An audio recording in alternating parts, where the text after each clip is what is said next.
Praise lord దేవుని యొక్క సంగమా. ఈరోజు దేవుని యొక్క వాక్యాన్ని నేను మాట్లాడుతున్నా. నిజంగా ఇది దేవుని యొక్క పరిశుద్ధమైన జీవము గల అభిషేకించబడ్డ మాటలు. ఈ మాటల చేత నువ్వు ఎక్కడున్నా నువ్వు ఆదరించబడుతావు, నువ్వు తాకబడుతావు. నీ జీవితంలో ఏ కొదువ, ఏ శ్రమ, ఏ బాధ, ఎక్కడ ఇబ్బంది, ఇరుకులు, వేదనలో ఉన్న వీటన్నిటి నుంచి దేవుడు నిన్ను విడిపిస్తాడని నేను నమ్ముతున్నా. ఎందుకంటే నేను మాట్లాడే నా నోట్లో దేవుని యొక్క మాటలు ఉన్నవి, దేవుని యొక్క పవర్ ఉంది. ఆ పవర్ ఫ్లో అయి ఆ విషయంలో దేవుడు నీకు విడుదలను కలగజేస్తాడని నేను విశ్వసిస్తున్నా. నువ్వు అనొచ్చు, అన్న బ్రదర్, నా విషయంలో చాలా కష్టాలు, వేదనలు, బాధలు ఉన్నవి, నన్ను ఎవరు పట్టించుకుని లేరు, నా కోసం ఎవరు కూడా ప్రేయర్ చేసి లేరు, లేదా నా కోసం నా కేర్ తీసుకుని ఎవరూ లేరు అని నువ్వు చెప్పొచ్చు. అయితే ఈరోజు నేను చెప్తున్నా, నా నోట్లోంచి వచ్చే నీ దేవుని యొక్క మాట నిన్ను స్వస్థపరచగలదు, నీ జీవితంలో అద్భుతాన్ని చేయగలదు, నీకోసం దేవుని యొక్క ద్వారాన్ని తెరవగలదు, నీ విషయంలో దేవుని యొక్క కృపను రిలీజ్ చేయగలదు అని నేను ఖచ్చితంగా విశ్వాసంతో చెప్తున్నా. నువ్వు ఎటువంటి శ్రమ, వేదన, బాధలో ఉన్నా నేను చెప్పే ఈ మాటతో నీ శ్రమల్లోంచి నీకు విడుదల దొరుకుద్దని నేను నమ్ముతున్నా.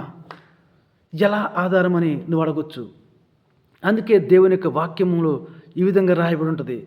2 కొరింథీ 4:17 క్షణమాత్రముండు మా చులకని శ్రమ మా కొరకు అంతకంతకు నిత్యమైన మహిమ భారాన్ని కలగజేస్తుంది అని పౌలు రాస్తూ వస్తాడు.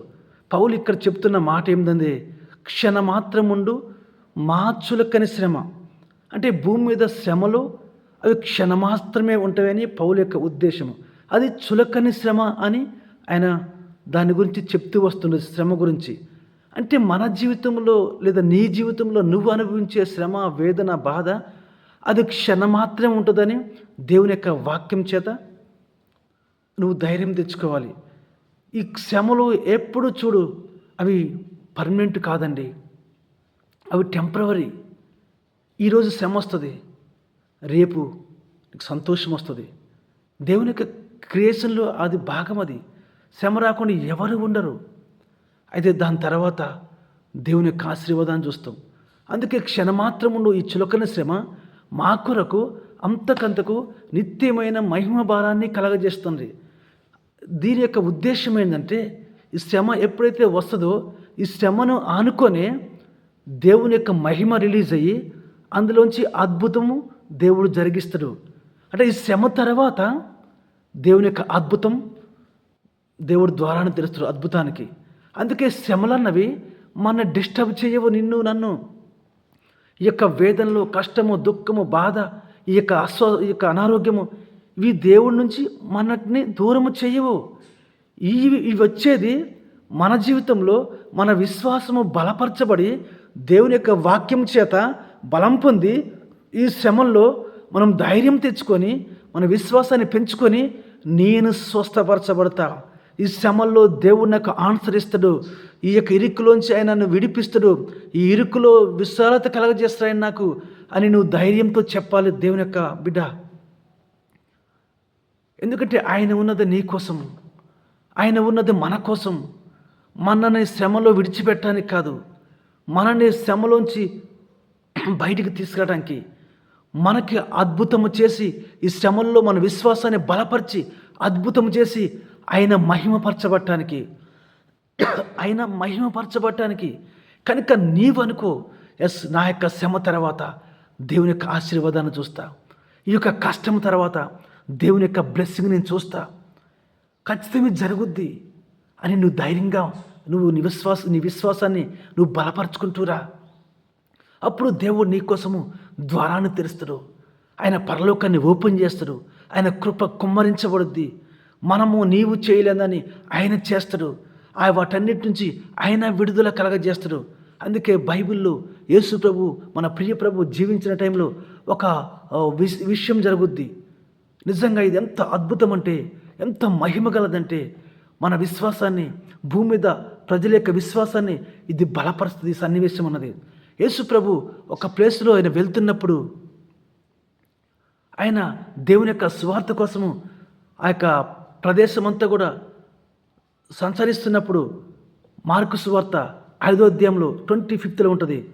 ఆయన వెళ్తున్న మార్గంలో ఒక స్త్రీ 12 సంవత్సరాల నుంచి రక్తస్రావం గల స్త్రీ, ఆమె అనేక వైద్యుల చేత అనేక మెడిసిన్ వాడి, మీరు చదువుకోండి, ఆ యొక్క మార్కు సువార్త 5వ అధ్యాయం 25 నుంచి ఉంటుంది. ఆమె అనేక వైద్యులను దర్శించి అనేక వైద్యుల దగ్గరికి వెళ్ళి ఆమె అనేక మెడిసిన్స్ వాడి ఆమె ఎంత మాత్రం కూడా స్వస్థపరచబడకుండా, స్వస్థత పొందుకోకుండా ఇంకా సంకటపడ్డట్టుగా ప్లేస్లో రాయబడి ఉంది. ఆమె ఇంకా ఇబ్బంది పడుతూ వచ్చింది. అంటే ఆమె కలిగి ఉన్న ఈ యొక్క వ్యాధి, ఆమె ఆ ప్లేస్లో, ఆమె ఉన్న ఏరియాలో, ఆమె నివసించే టైంలో ఉన్న ప్రతి ఒక్క వైద్యుడిని దర్శించింది ఆమె. అయితే ఎక్కడ కూడా ఏ యొక్క వైద్యుడి, ఏ యొక్క డాక్టర్ దగ్గర కూడా ఆమెకు స్వస్థత దొరకలేదు. ఆమెకు హోప్లెస్ అయిపోయింది. ఆమెకు నిరీక్షణ లేదు. ఇక నేను స్వస్థపరచబడను, ఇక నాకు దీని నుంచి నేను విడుదల పొందను. అంటే ఆమె యొక్క శ్రమ, ఆమె యొక్క కష్టము, నా లైఫ్లో ఇది పోదు అన్న స్టేజ్కి వచ్చింది. అంటే ఆమె దగ్గర ఉన్న మనీ కూడా మొత్తం వ్యయమైపోయిందట, ఖర్చు అయిపోయింది.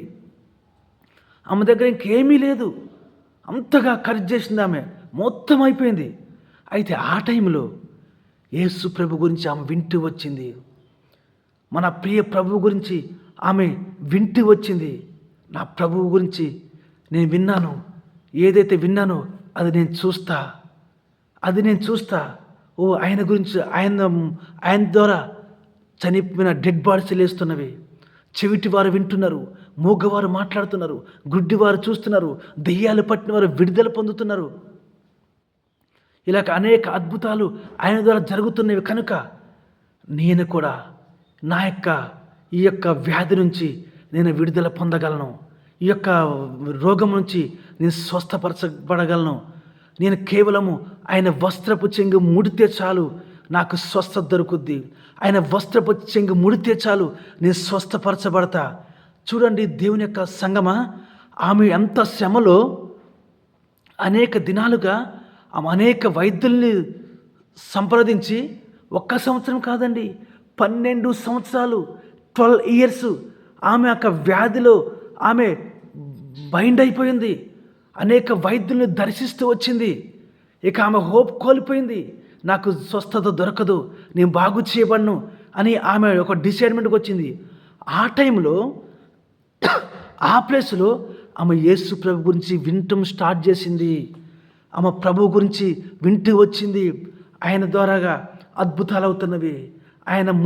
ఆయన కుష్ఠరోగుల్ని బాగు చేసి శుద్ధులుగా చేస్తుండు, గుడ్డివారు చూస్తున్నారు, చెవిటివారు బాగవుతున్నారు అని ఆమె వింటూ వస్తూ కారణాన్ని బట్టి ఆమె విశ్వాసము ఎంత బలంగా మార్చబడిందో. హోప్లెస్ అయిన ప్లేస్లో ఆమె విశ్వాసము, ఈ యొక్క దేవుని యొక్క హీలింగ్ పవర్ గురించి ఆమె వింటూ వచ్చినప్పుడు ఆమె విశ్వాసం ఏ విధంగా మార్చబడిందంటే, ఆయన వస్త్రపు చెంగు ముడితే చాలు నేను స్వస్థపరచబడతా, ఆయన వస్త్రాన్ని ముడితే చాలు నేను బాగు చేయబడతా అని ఆమె విశ్వాసము అంత బలంగా మార్చబడింది. ఎందుకు? ఆయన చేసే అద్భుతాల గురించి విన్నప్పుడు.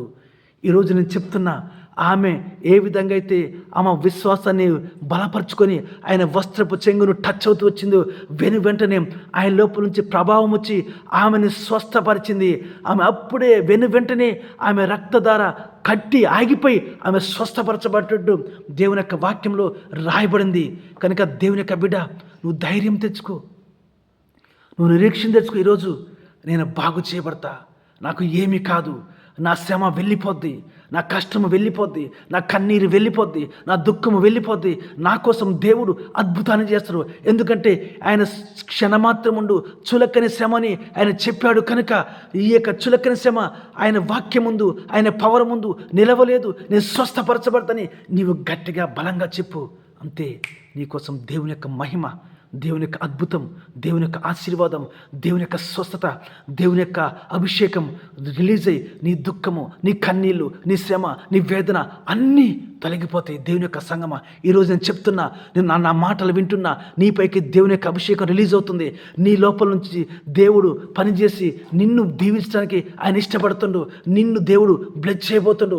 నీ శ్రమంతా వెళ్ళిపోబోతుంది. ఈరోజు నా మాట మీద విశ్వాసం ఉంచు. ఆయన నీ కోసం పని చేయబోతుండు. ఎందుకంటే ఆయన నిన్న నేడు ఏకరీతిగున్నాడు. ఆయన ఒకటే, ఆయన మార్పు లేని వాడైనా. కనుక దేవుని యొక్క ఓ బిడ్డ, ఈరోజు నీ శ్రమ ఫుల్ స్టాప్. నువ్వు చూడు నీ దేవుని వైపు, చూడు నీ ప్రభు వైపు. ఇప్పుడే నువ్వు బాగైపోతున్నావు, ఇప్పుడే విడుదల పొందుతున్నావు. కనుక నువ్వెవరైనా ఎక్కడున్నా దేవుని యొక్క మాట చేత నువ్వు ధైర్యం తెచ్చుకో, బలం తెచ్చుకో.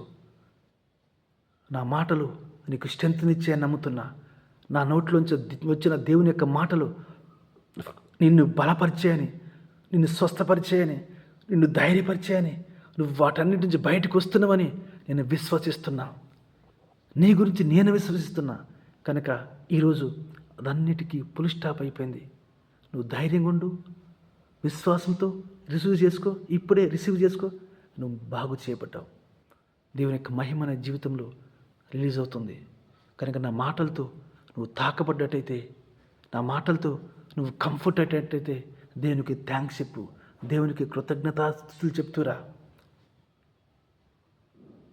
అప్పుడు నీ జీవితంలో ఇంకా నూతనమైన కార్యాలు దేవుడు చేయడానికి ఇష్టపడుతుండవు. నూతనమైన అద్భుతాలతో ఆయన నిన్ను తృప్తిపరచడానికి ఆయన ఆరాటపడుతుండో దేవుని యొక్క సంగమా. కనుక ఇప్పుడే ఆయన దగ్గరికి నువ్వు హంబుల్గా వచ్చాయి.